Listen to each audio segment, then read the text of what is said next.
I never thought I'd be sitting across from my stepmother in a boardroom of Manhattan's most prestigious law firm, watching her realize that the teenager she once kicked out was now her only hope of saving everything she had. But life has a way of coming full circle, doesn't it? My name is Olivia Mitchell, and my story begins in a modest suburban home in Connecticut, where my father and I lived happily until I was 12. My mother had passed away when I was just 4, a car accident that left me with only faded memories of her laugh and the scent of her lavender perfume. For 8 years, it was just Dad and me, and we were happy. He was a high school history teacher who spent his evenings helping me with homework and weekends taking me to museums and libraries. Then Catherine Morgan walked into our lives. I still remember the day Dad introduced us.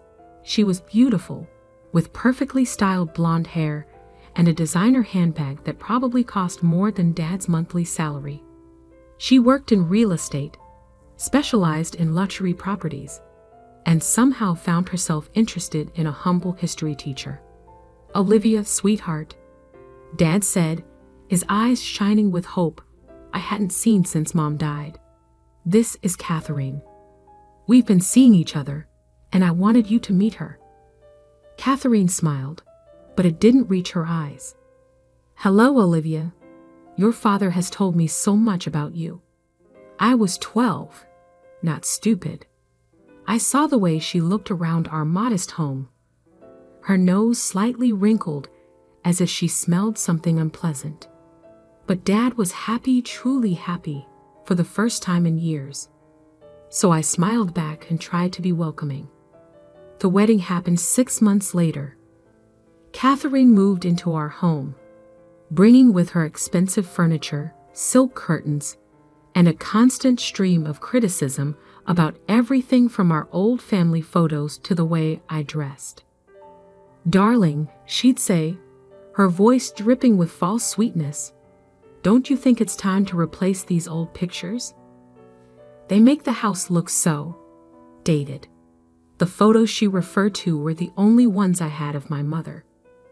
Dad started working longer hours to keep up with Catherine's lifestyle. She convinced him to take out a second mortgage to renovate the house, replace all our furniture, and join the country club she insisted was essential for networking. I threw myself into my studies, finding refuge in books and the law club at school. The idea of justice, of right and wrong clearly defined by rules and precedents, fascinated me. My teachers noticed my passion. Mrs. Henderson, my English teacher, even helped me apply for a prestigious mock trial competition. I won first place. When I rushed home to share the news, Catherine was hosting one of her real estate cocktail parties. I found Dad in the kitchen, helping the caterers. "Dad, I won the state mock trial competition. Mrs. Henderson says I could get a scholarship if I keep this up." He hugged me quickly, pride shining in his eyes. "That's wonderful, sweetheart. We should celebrate." "James," Catherine's sharp voice cut through our moment. "The Andersons are asking about your opinion on their property dispute. Stop wasting time in the kitchen and come be social." Dad's smile faltered. "Coming, dear. We'll celebrate later, Olivia." We never did. Catherine's true colors emerged fully when I turned 16. I had been accepted into a summer law program at Yale, a prestigious opportunity that could open doors for college scholarships. The program cost $3,000. "Absolutely not," Catherine declared when I showed them the acceptance letter. "It's a waste of money. You'll never be a lawyer, Olivia. You don't have what it takes." "But my teachers say." "Your teachers are filling your head with unrealistic dreams. Besides, I need to renovate my office. That's a much better investment." I turned to Dad, hoping he would defend me, support my dreams as he always had before. But he just stared at his hands, silent. That night, I heard them arguing through the walls. She's becoming a problem, James. All these grand ideas about being a lawyer. She needs to understand her place. Not everyone is meant for success. She's my daughter, Catherine. She's smart. She works hard. She's a distraction. Do you know what my clients think when they see her walking around in those shabby clothes, talking about mock trials? It's embarrassing. The next morning, I found a part-time job at the local library. I started saving every penny, determined to pay for the program myself. For 2 months, I worked after school and on weekends, eating lunch at the library to save money. Then Catherine found my savings, $2,700 hidden in a book in my room. "What's this?" she demanded, holding up the envelope of cash. "Have you been stealing?" "No, I earned it for the law program." Her face turned cold. "I told you no. Clearly, you need to learn respect." She took my money, all of it, used it to buy herself a new designer handbag. That was the beginning of the end. Over the next few months, Catherine's campaign to put me in my place intensified. She threw out my law books, canceled my subscription to legal magazines, and told my teachers I was no longer interested in a law club. The final straw came 3 weeks before my junior year ended. I had secretly applied for a scholarship to a law-focused boarding school in Massachusetts. Against all odds, I got in with a full ride. The acceptance letter arrived while Catherine was hosting another of her parties. She opened it before I could get home. I walked into a nightmare. "How dare you?" she screamed, waving the letter in my face. "Going behind our backs? Trying to embarrass me? It's a full scholarship," I tried to explain. "You won't have to pay anything. You ungrateful little brat." She ripped the letter to shreds. "I've tried to teach you your place, but you just won't learn. Get out." "What?" "Pack your bags and get out of my house. If you think you're so special, so capable, then prove it. But you won't do it under my roof." I looked to Dad, who stood in the corner, his face ashen. "Dad, please." He couldn't meet my eyes. Maybe it's best if you stay with your Aunt Sarah for a while, until things calm down." Catherine smirked triumphantly. "You have 1 hour to pack. After that, I'm calling the police for trespassing." I packed what I could into my school backpack and a small duffel bag, some clothes, my mother's photo, and the law books I'd managed to hide. As I walked out the door, Catherine's voice followed me. "Remember this moment, Olivia. This is what failure feels like. You'll never amount to anything." I walked 6 miles to Aunt Sarah's house in the rain. She took me in without question, her eyes filling with tears when I told her what happened. Aunt Sarah, my mother's sister, had never liked Catherine, but she kept her distance for Dad's sake. "You'll stay with me," she declared, "and you'll prove her wrong." That night, curled up in Aunt Sarah's guest room, I made a promise to myself. Catherine thought she was teaching me about failure, but she'd actually given me the greatest gift: freedom. Freedom from her toxic presence, freedom to pursue my dreams without her constant belittlement. I would become a lawyer. Not just any lawyer. I would become the best. And someday, Catherine Morgan would regret the day she underestimated me. Life at Aunt Sarah's house was different from anything I had known before. Gone were the constant criticisms, the walking on eggshells, the suffocating pressure to be invisible. Instead, I found myself in a home where dreams were encouraged and hard work was celebrated. Aunt Sarah, a high school counselor, helped me plan my future. "You can't attend that boarding school now," she said one evening over dinner, "but we'll find another way." She was right. With her help, I transferred to a different high school, one with a strong pre-law program. The next 2 years were a blur of advanced classes, debate team competitions, and part-time jobs. I worked at the local courthouse as a filing clerk after school, soaking in everything I could about the legal world. Dad called once, about a month after I left. His voice was hesitant, heavy with guilt. "Olivia, sweetheart, how are you?" "I'm fine, Dad," I replied, keeping my voice steady despite the pain in my chest. "How's Catherine?" He sighed. She thinks this is for the best. Maybe when things settle down." I cut him off. "Don't worry, Dad. I won't come back to complicate your life." That was our last real conversation. He sent birthday cards with small checks, which I never cashed, and generic Christmas wishes, but our relationship had been broken by his silence that night. My hard work paid off. I graduated as valedictorian with a full scholarship to Columbia University.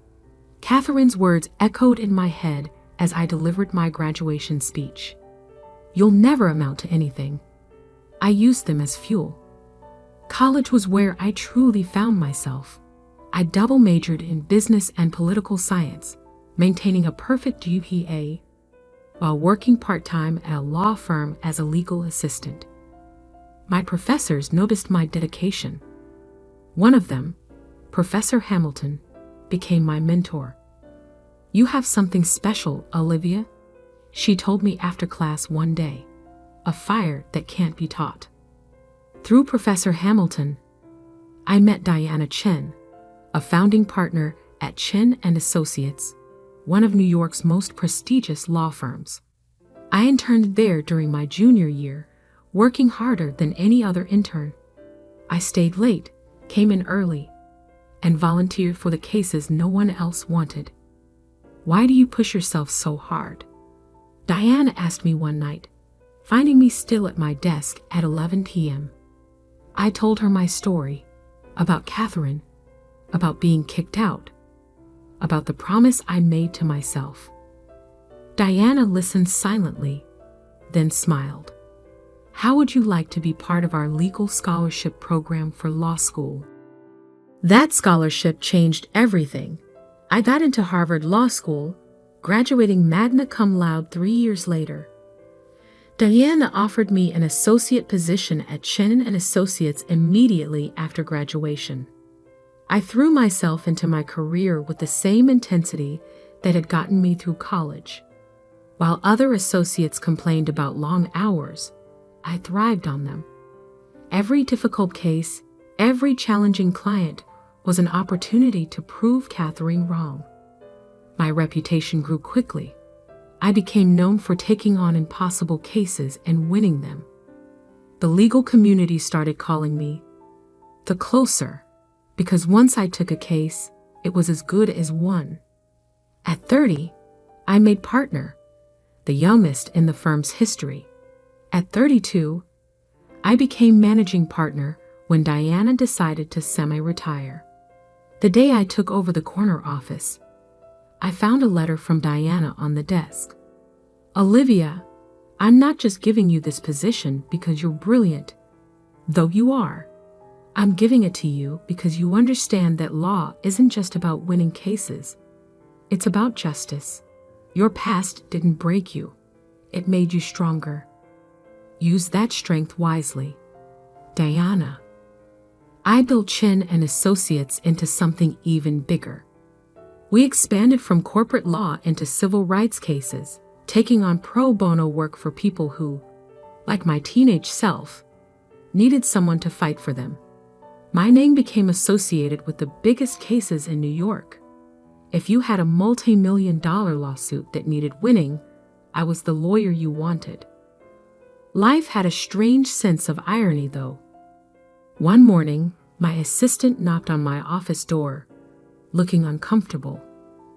"Ms. Mitchell, there's a potential client here to see you.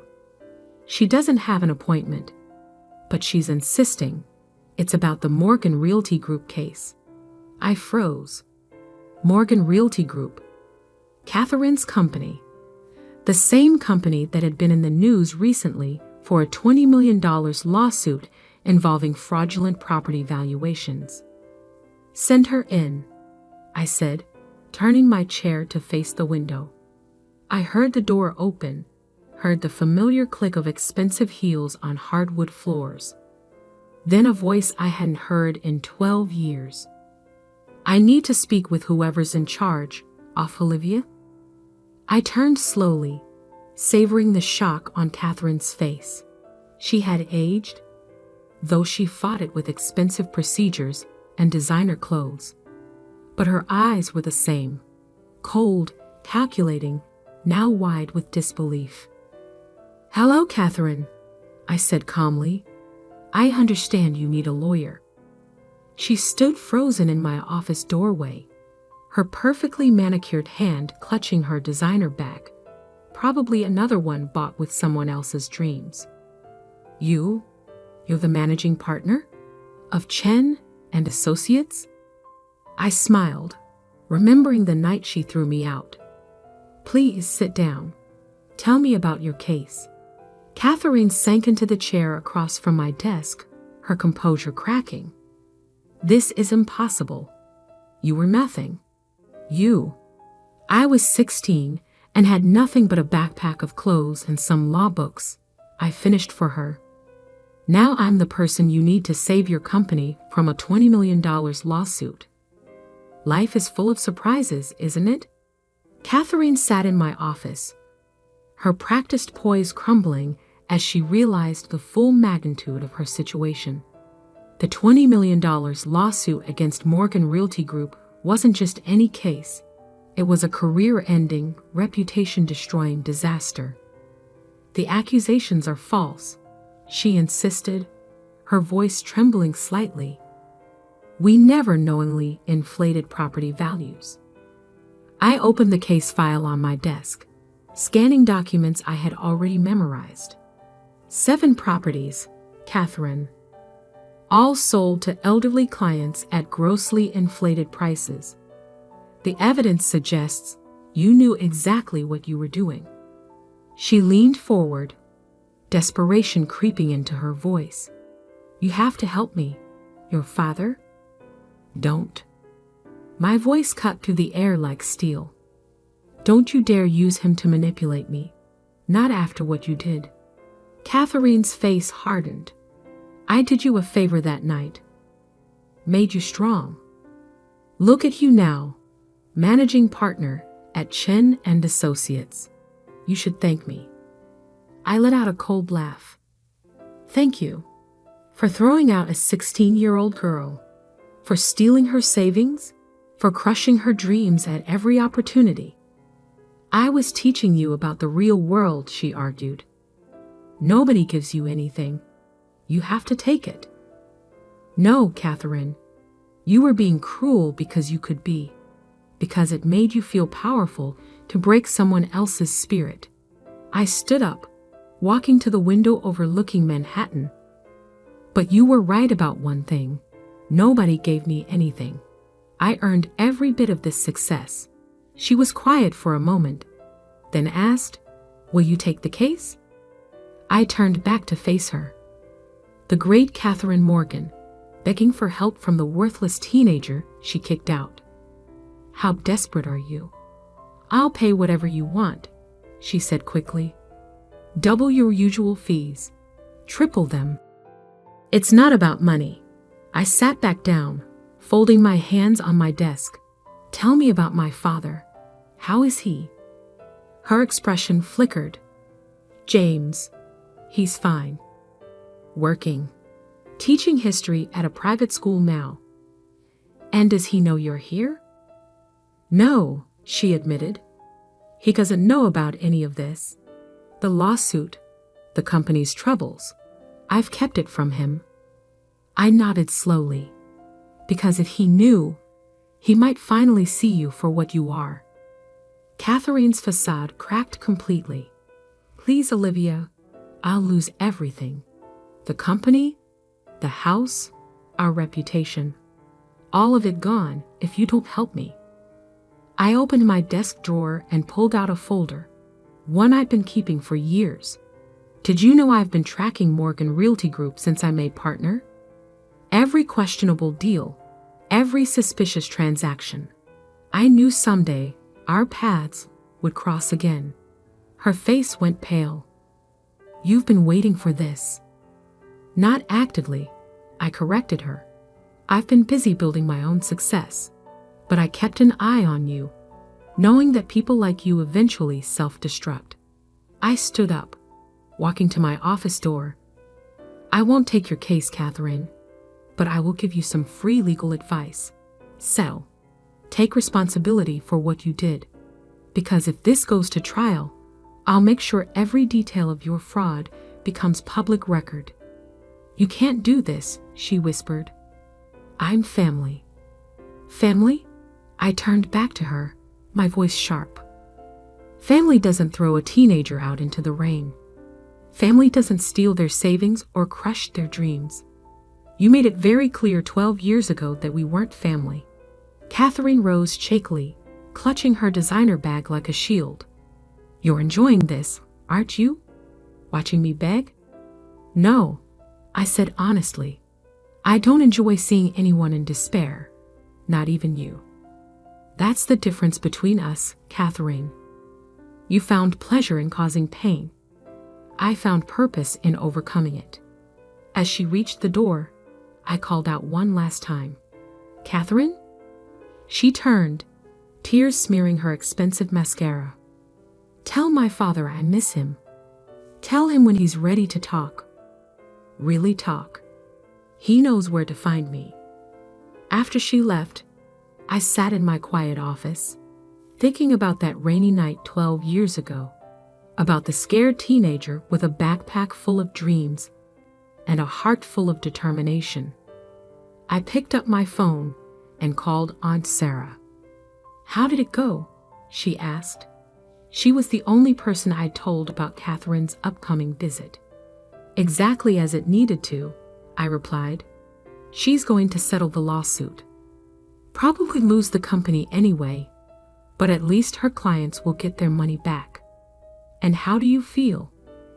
I thought about it. Free. Like I've finally closed a case that's been open for 12 years.